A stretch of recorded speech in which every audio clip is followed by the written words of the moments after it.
term that's been going around called the Great Resignation, people quitting their jobs. According to the U.S. Bureau of Labor Statistics, 4.3 million workers left their jobs in August, the most since 2000, the year 2000, with most blaming the pandemic in one way or another. So this morning, Karen is learning about the impact it has on educators, specifically their mental health. Well, it's a lot, and it doesn't end. That constant stress has a third of teachers saying that they're thinking about quitting and getting out of the profession much earlier than they thought. So we brought in three experts who know about this one. Dr. Jared Schurz, who's a psychologist, and the owner of Teacher Coach, Patricia Lieberman, who's a therapist, Patty, and then Taylor J. Mitchell, who was a teacher last year doing all of this, and also an actor. So thank you, all of you, so much for joining us. So Taylor, I'm going to start for you because you were in the trenches in third grade in our Philly schools. Teaching remotely. Yes. What was that like? Scary. Like you said, I'm an actress first, and I was doing part-time education through Kelly Services as a substitute teacher in the Philadelphia School District. And I took on the assignment thinking I will be with these students for about 2 to 3 months, and then maybe that second month I got notification that I'll be with them the whole year. Not only were we virtual the whole year, and me not having any background in elementary education, I was very scared because, of course, the pandemic, but also being responsible for their education. Third grade is such a pivotal grade for independent working and knowing how to do things on your own. So just very nervous that I might fail and not reach the bar for them. How do you think it went?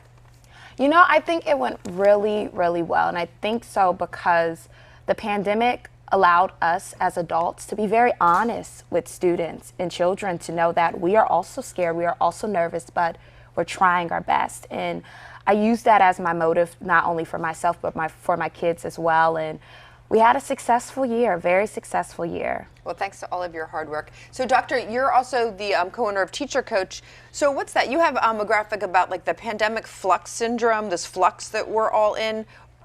What is that? Well, I think people were very surprised at how awful they were feeling coming back.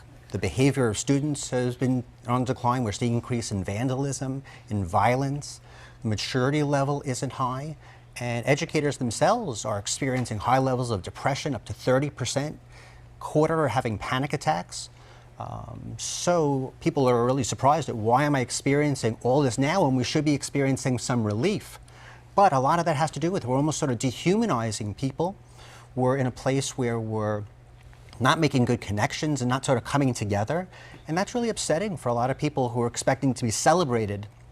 Educators were hoping that they would be the heroes and all of their valuable work would be recognized, but in fact it hasn't been the case. Well, it's been hard for the kids because all we've been told, like scold, scold, scold, stay 6 feet apart, you can't even face the same way at lunch, don't do this, don't do that. And it's like when you can't control life, you act out. Like people are pushing back, and we're wearing masks, there's so many things. So it's really hard for everybody. It's for the kids, the grown-ups, and it can be a scary place for everybody. You know, it's almost like when you're on an airplane and they say, you know, take the oxygen for yourself first and then help the kids. You have a driving comparison? Yes, one of the things schools are trying to do is implement social emotional learning. And they're trying to figure out what the priority is between academic learning and resilience.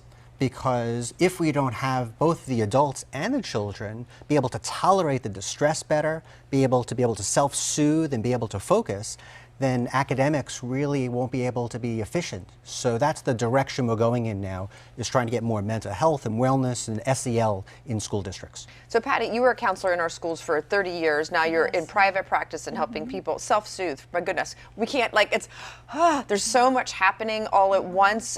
What are you seeing in your practice from people that are teachers and from the kids? I'm seeing teachers that care and are so conscientious, and it's a new normal, and you know they're trying to teach live and have a recording at the same time. There's a substitute shortage, so they're being pulled out of their prep to cover it, and they're feeling exhausted.